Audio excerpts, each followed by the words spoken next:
Preparing for the Accuplacer Reading Test. What is the Accuplacer Reading Test? This is a computerized reading test. You will read a number of short passages and respond to 20 scored questions. Why do I have to take this test? Knowing how to critically read and analyze text at the college level is a fundamental skill for college success.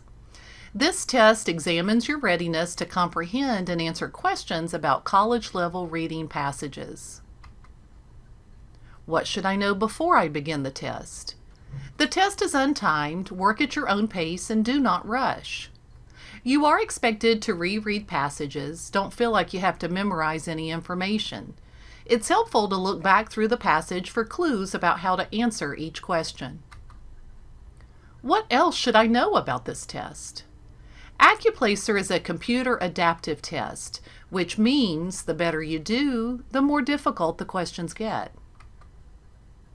How is this test scored? Scores on the Accuplacer range from 20 to 120 points. Accuplacer's computerized grading system looks at the difficulty level of the questions you've answered correctly in order to determine your overall score. What do my scores mean? Scores of 80 or above equal no college reading class will be required. Scores of 52 to 79 equal placement into DEV 0145, Advanced Reading. Scores of 20 to 51 equal placement into DEV 0140, Intermediate Reading. The bottom line: to ensure correct placement, take your time choosing the best answers. Wondering what skills are included in the Accuplacer reading test? Questions on the test are often related to the following reading skills: vocabulary and context, main ideas, implied main ideas, and inferences.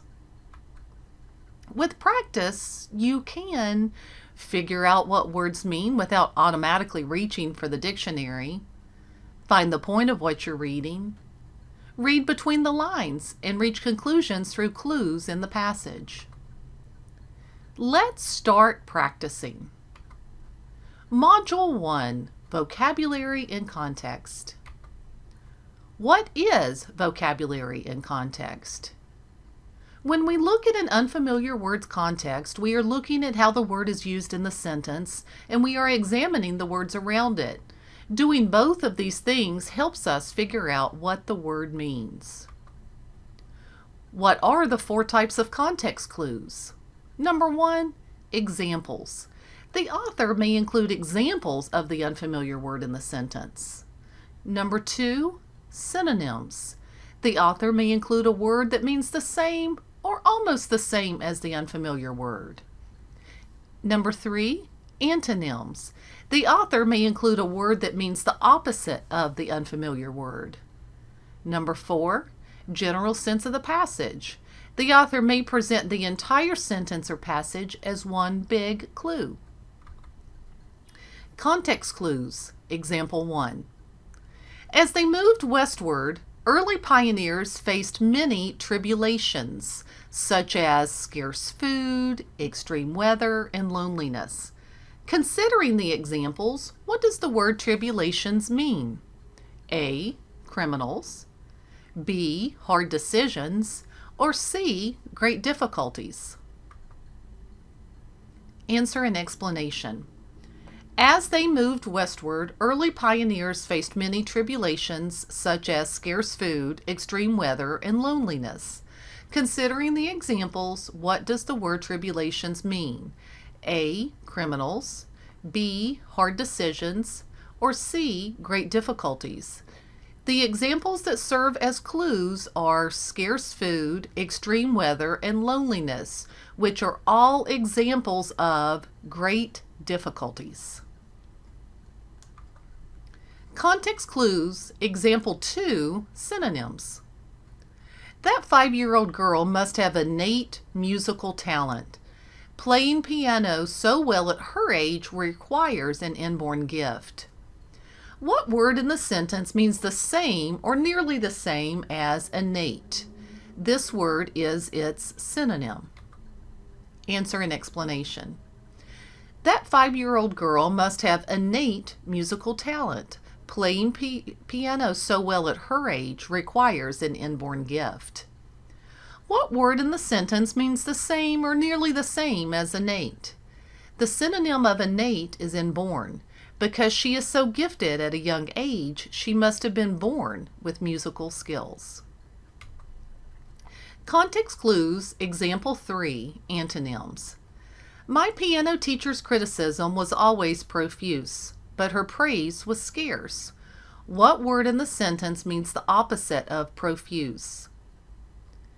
If blank is the opposite of profuse, then profuse means blank. Answer and explanation. My piano teacher's criticism was always profuse, but her praise was scarce. What word in the sentence means the opposite of profuse? The word but signals there may be an antonym coming, and in this case, there is. Scarce is the opposite of profuse. If scarce is the opposite of profuse, then profuse means plentiful. Context clues, example 4, general sense of the passage. One argument against capital punishment is that if an innocent person is executed, the mistake cannot be rectified. Create a question. What cannot be done about a mistake as final as an execution? The mistake cannot be blank. Answer and explanation. One argument against capital punishment is that if an innocent person is executed, the mistake cannot be rectified. Create a question. What cannot be done about a mistake as final as an execution? Once a person is executed, a mistake cannot be corrected. Now it's your turn. It's time for you to try some additional practice exercises using context clues to figure out what words mean. Before continuing with this PowerPoint, please complete Module 1, Vocabulary and Context, on pages 1 through 4 in the Accuplacer Reading Review packet that you received from the tutor in the College Readiness Center. Check your answers using the answer key provided by the tutor. If you have any questions or need additional help with this module, please ask the tutor. Module 2. Stated and implied main ideas. How do I find the main idea of a paragraph? A paragraph is made up of several components or parts. Understanding each component's role in the paragraph can help you find the main idea, the point, faster. Topic: who or what the paragraph is about. Number 2, main idea, the point of the paragraph.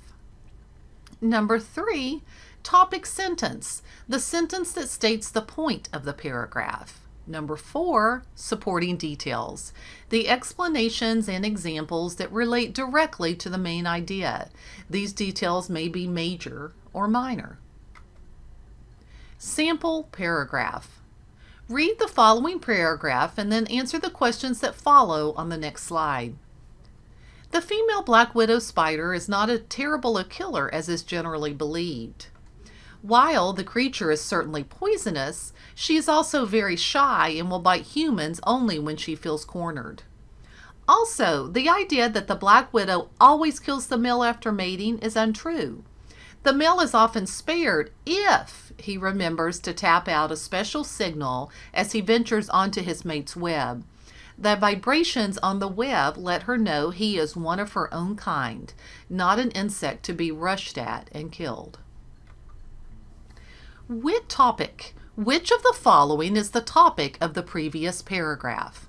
Poisonous spiders, fate of the male black widow spider, the female black widow spider. How do we know this is the topic? Answer and explanation. The topic of the previous paragraph is the female black widow spider.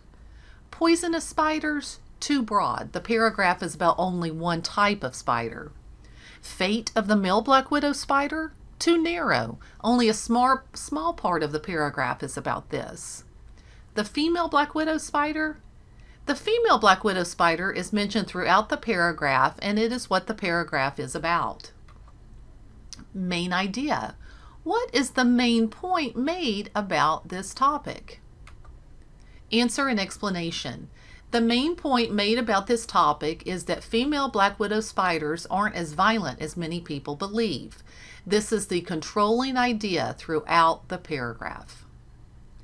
Topic sentence. Which sentence within the paragraph, repeated below, contains the point about the female black widow spiders?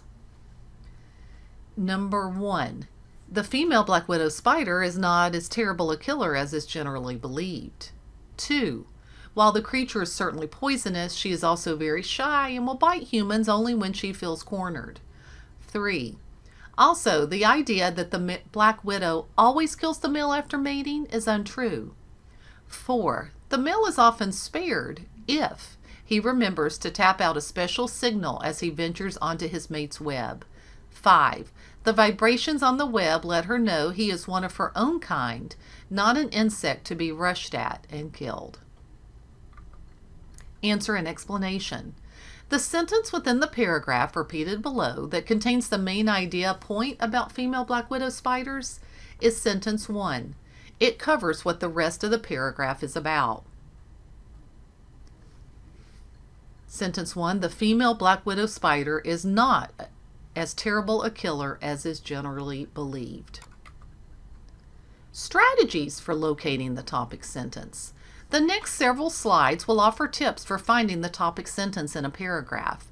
Remember, the topic sentence states the point of the entire paragraph. It covers what the rest of the paragraph is about. Finding topic sentences, strategy 1. Remember that the topic sentence of a paragraph will never be in the form of a question. The question may be leading to the topic sentence. Strategy 2.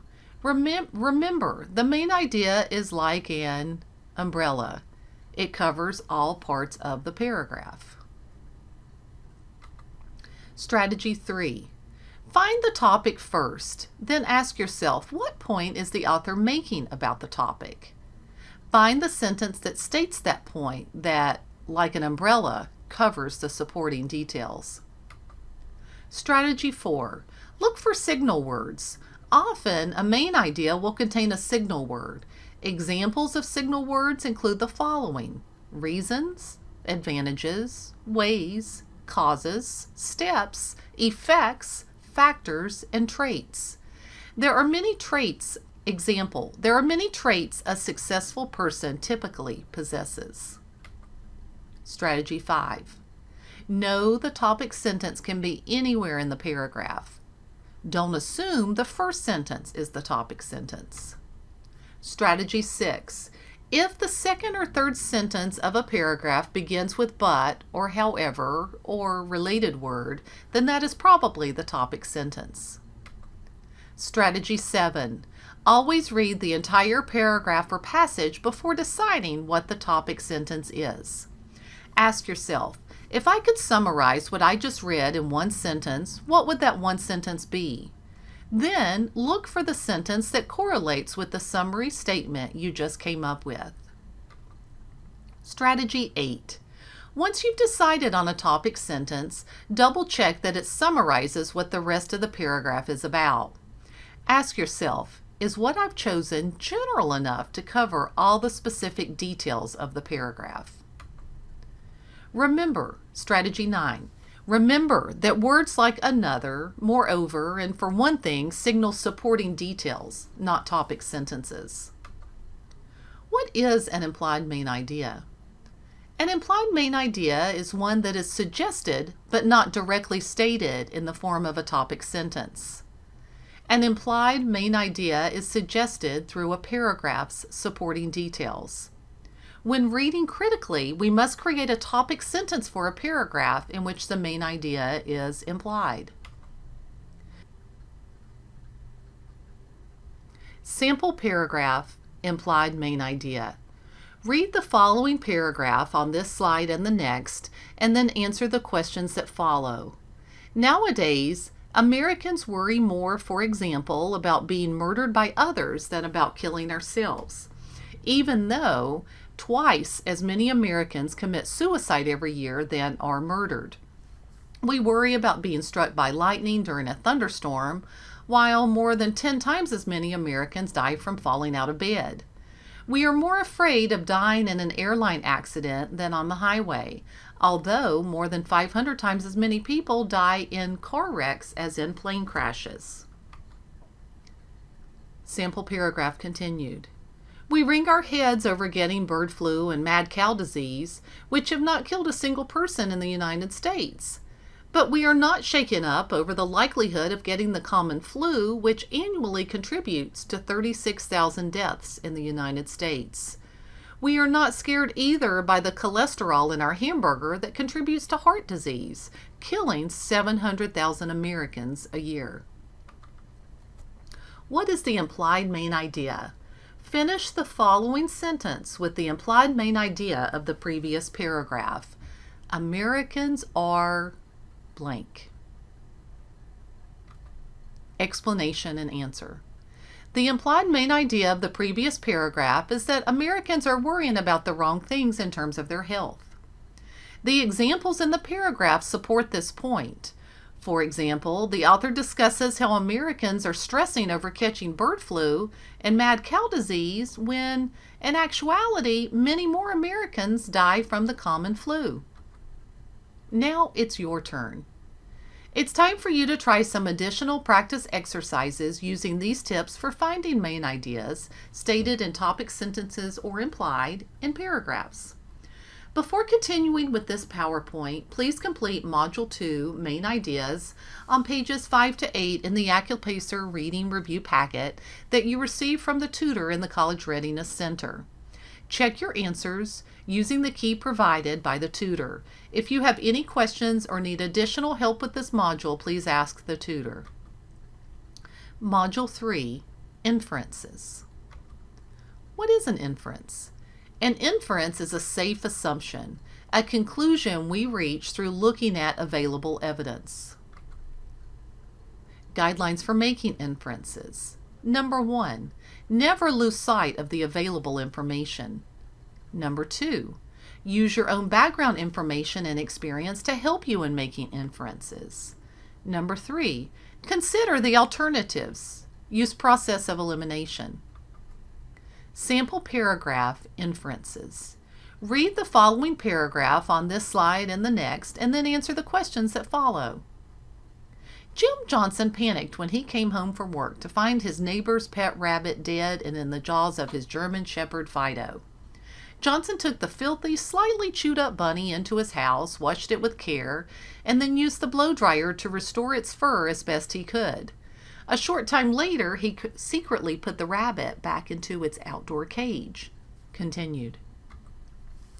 Sample paragraph continued. The next day, Jim's neighbor stopped him as they were both doing yard work. "Did you hear that Thumper died?" No," stammered Johnson. "We went out a couple of days ago and found him dead.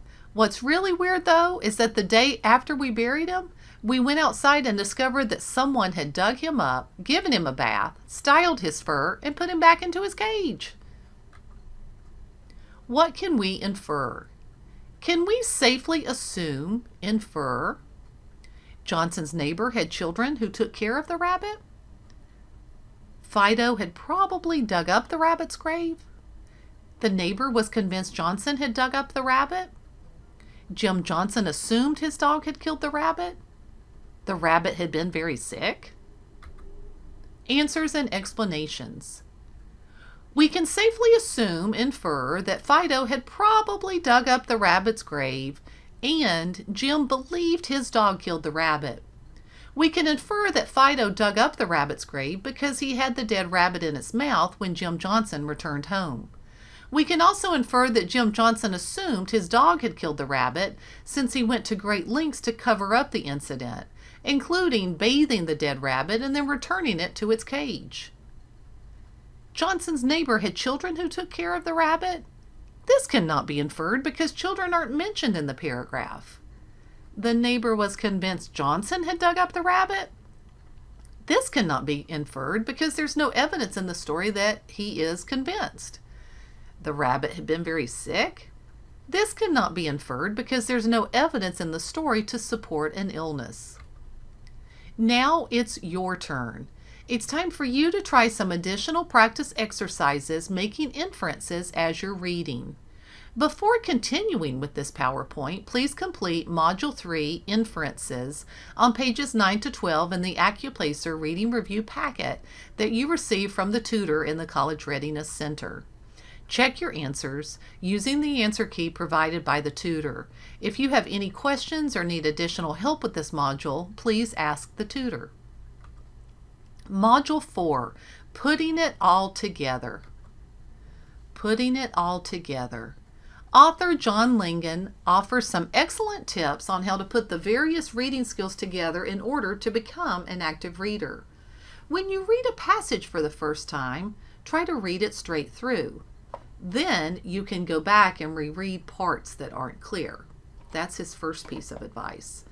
Number 2, as you read, think about the main idea. Look for the umbrella statement that covers the rest of the paragraph. Number 3, as you read, think about the supporting details. Is there enough support? Is the support relevant? Putting it all together continued. As you read, look for relationships between the supporting details. For example, are they comparing, showing similarities between two or more things? Number 5, along the way, make reasonable guesses. What can you safely assume, infer, based on clues in the text? Number 6, reread as needed to strengthen comprehension. Now it's your turn. It's time for you to try some additional practice exercises and put all the skills discussed in this PowerPoint, as well as a few new skills, into action. Before continuing with this PowerPoint, please complete Module 4, Combined Skills, on pages 13 to 16 in the Accuplacer Reading Review packet that you received from the tutor in the College Readiness Center. Check your answers using the answer key provided by the tutor. If you have any questions or need additional help with this module, please ask the tutor. One last note. Good luck on the Accuplacer Reading Placement Test.